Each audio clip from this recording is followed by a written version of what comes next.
time, everybody clap your hands.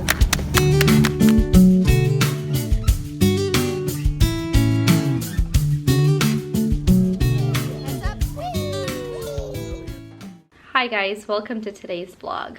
Long time no see. Instead of jumping into like the videos that I already have created and all of that stuff, not videos, but content that I have created that I have yet to edit and post and all that stuff, I thought I would just do a quick sit down video with you guys and catch you up to speed. I have a lot to say, but at the same time, my mind is all over the place.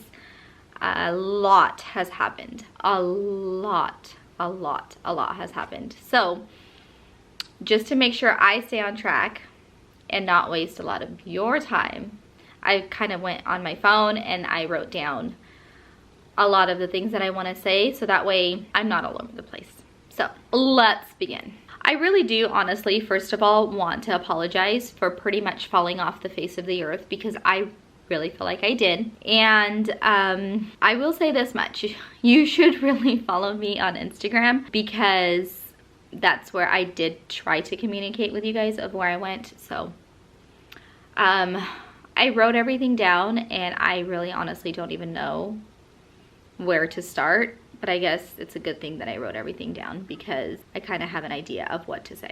All right, we've apologized. That was step number one. I'm sorry I went MIA, but here I am today. Just to begin with, on October 17th, so we're already in November now. Wow, time flies. So October 17th, my siblings and I decided that both my parents needed to go to the hospital because they had been positive for COVID. They were at a point where they needed to go to the hospital. So we made the best decisions as their kids that we thought we were, and we sent them via ambulance, both of them, to our local hospital. The craziest thing is that the last time that I saw my mom or my dad, or anybody from my family saw them, was either, I want to say the 20th or the 27th of September. For some reason, I can't remember the exact date, but it definitely was one of those two dates. I say that to say this: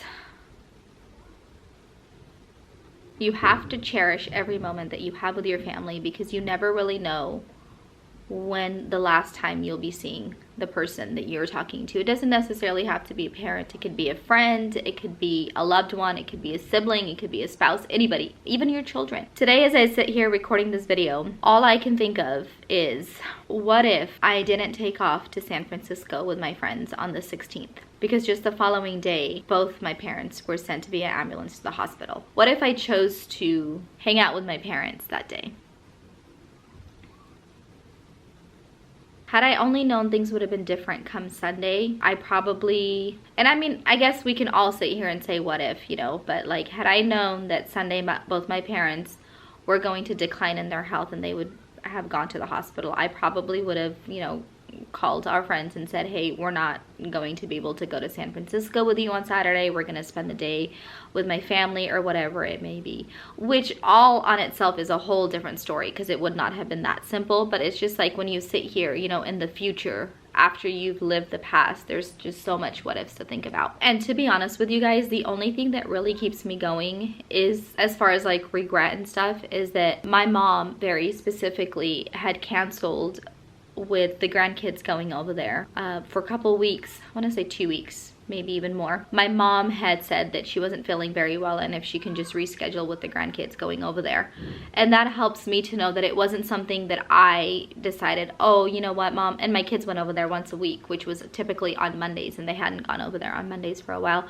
But what helps me just kind of move on and be strong is the simple fact that my mom wasn't feeling well and she wanted rest, and it was a request that was honored of my mom, and that really helps me. Super personal side note. I mean, like super personal side note. I actually didn't have a relationship with my father for the past 7 years. I only had a relationship with my mother. If you guys have been watching my videos for a while, you'll probably know that when I dropped off the kids, or when I picked up the kids from my mom's house, I never went inside, simply because I was not welcome in my mom's home, because it was my father's request and I honored that. I'm not going to go into the detail of that. Maybe one day in the future I'll talk about it, but at the end of the day, it's not relevant to the story, and it's really personal, so I'm just going to leave that at that. So end of super side note. Okay, so now Let's fast forward to Tuesday morning. 10:19, maybe like 2 a.m., maybe like 4 a.m.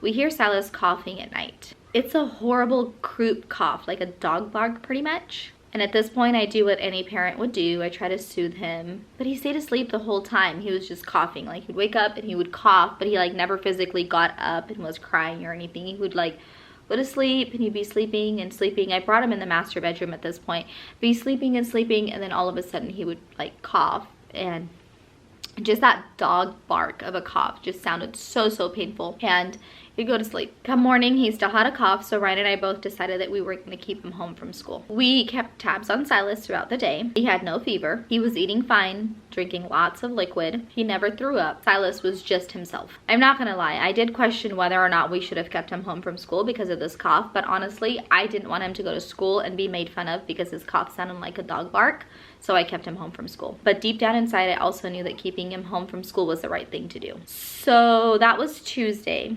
Come Wednesday morning, now we're at October 20th, we kept him home still because he still had that cough, but it was not as aggressive. Come midday Wednesday, Silas is as fine as he could be. Ryan and I even talked about how we probably should have sent him to school on Thursday, the 21st of October. Luckily, we didn't. Now, really quickly, let's go back to my parents who are still in the hospital. My father who has underlying conditions and my mother who doesn't. My siblings and I are staying strong for my parents because we want to be with them, but we can't. Another super side note. I'm going to read this part because I just want to say what I need to say and just it be something that I read rather than it be something that I'm like saying because it's personal. Prior to calling the ambulance for my parents, my mom asked me to come visit my father, and without question, I drove over to my parents' house on 10/17 and saw and spoke to my father for the first time in 7 years. That meant a lot to me. Maybe one day I'll talk about that, but not today. End of super side note. On October 21st, about noon, we lost my father while he was at the hospital. I might make a video about that in the future. I don't know yet, but we'll see. Today I'll say that I'm grateful that although all this COVID stuff is happening, my mama was able to be in the same room per their request, and my mama had the honor of holding my daddy's hand as he took his last breath.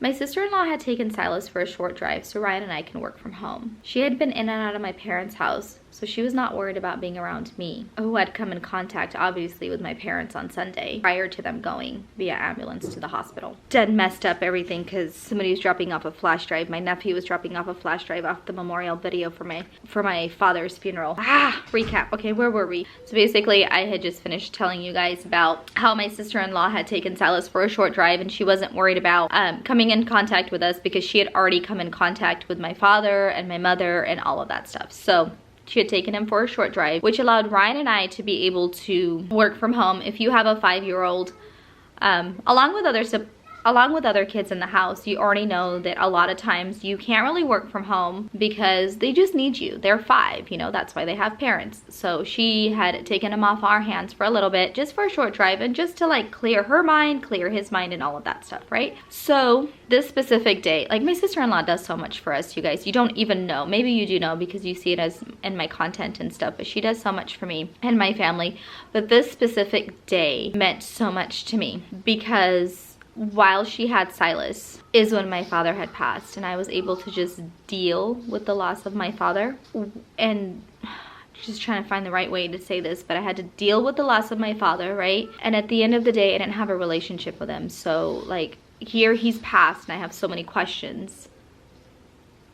It was just so much. So at the end of the day, I'm so grateful that my sister-in-law had Silas and I was just able to do what I did. Okay, so that same day, so we're still on the 21st, about 2:45, Silas was dropped back home and my mom FaceTimed to check on me and the kids and Ryan and everybody from the hospital. I had mentioned to her that I had not told the kids yet, and she asked if she can tell them. And of course I said yes. It was hard for me to see and hear my kids crying and my mother crying and telling them that their Nanu was no longer with us. My mom was on oxygen at the hospital when she called, so she wasn't able to stay on the phone for too long. She stayed on the phone, told the boys that she loved them very much after the passing of their Nanu, and she told them she was going to be okay and to take care of me and, you know, everything that a grandma would say.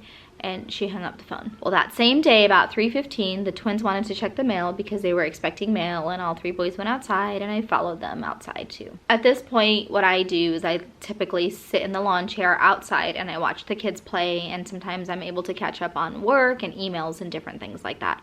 And sometimes I'll just play with the kids outside. Well, I was sitting in the lawn chair, just kind of like catching up on my day, and I get a text message from Talia. Just when you think everything that you can handle has already been thrown at you, life just chucks, I don't know, like a trash bag of crap on you all over again, which is fine at this point. It's like, what's next, right? She says, it was actually at 3:29, she goes, "Hey girl, so Mace has been sick, so I got us tested for COVID, and La'a came back positive, and I just wanted you to know." So I wrote her back. I was like, oh my gosh. Silas has had a horrible cough since Tuesday, so we kept him home from school since then. I'm wondering if we should get us tested also. So I text her that, and she didn't reply back to me. Let me double check. Yeah, I text her that. She didn't reply back to me only because I sent her that text, and I ended up calling her because I like to talk on the phone with people rather than texting, especially if I have a lot to say.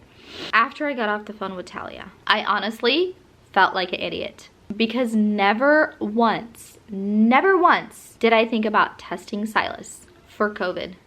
And the only explanation that I have for that is that my plate was so mentally full with just... Okay, I just looked up and this camera was out of focus, so I don't know what I've said. So I'll just go backwards really quickly. After I got off the phone with Talia, I honestly felt like an idiot for not thinking even once to get Silas tested for COVID. The only explanation that I have is that my plate was already mentally full with both my parents being in the hospital and now the passing of my father. And since the only symptom that Silas had was a cough, I didn't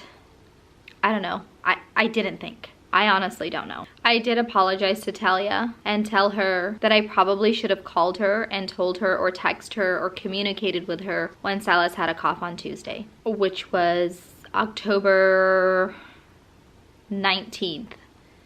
And we had went to San Francisco with them on the 16th. This way she would have had a chance of being aware of symptoms for her and her family. But I didn't do that. And I honestly don't know why. It was 100% not intentional. I know it's not an excuse, but I just think that I truly just had too much on my plate.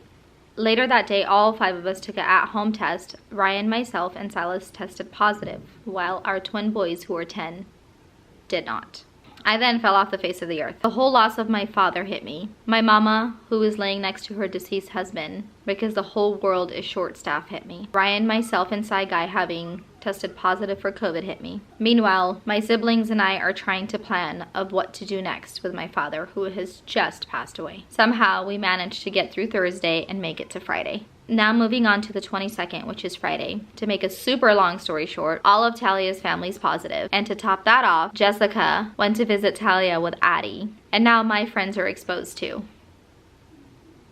Ah! Honestly, just want to scream at this point because this is really happening.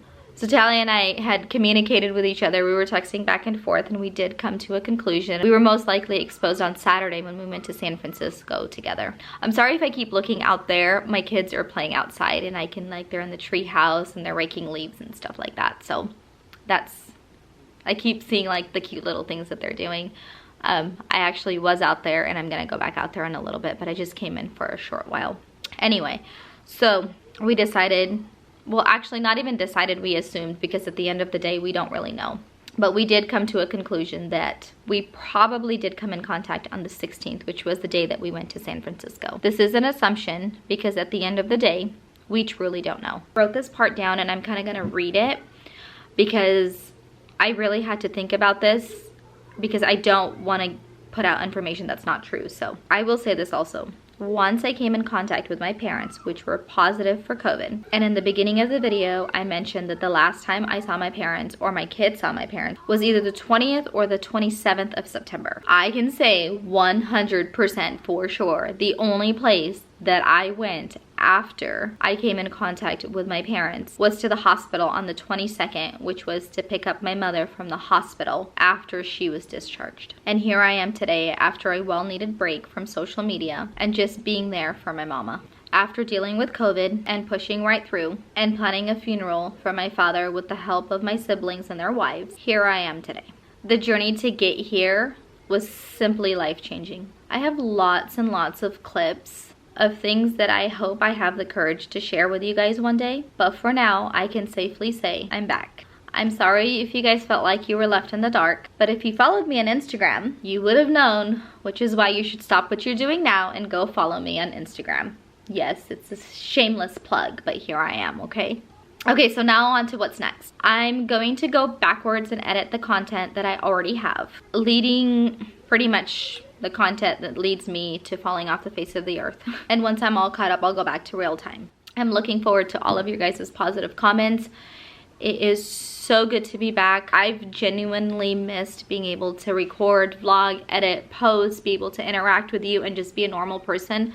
I'm so grateful all of this is behind us. We did bury my father on the 6th of November, so he's in his final resting place, and the family is hanging on strong and we're moving forward together. We're just looking forward to things going back to normal. And I honestly think that is it for today's video, you guys. I want to say from the bottom of my heart, thank you so much for being a part of our family. And I love and appreciate all of you guys. Thank you so much for loving us and always saying positive.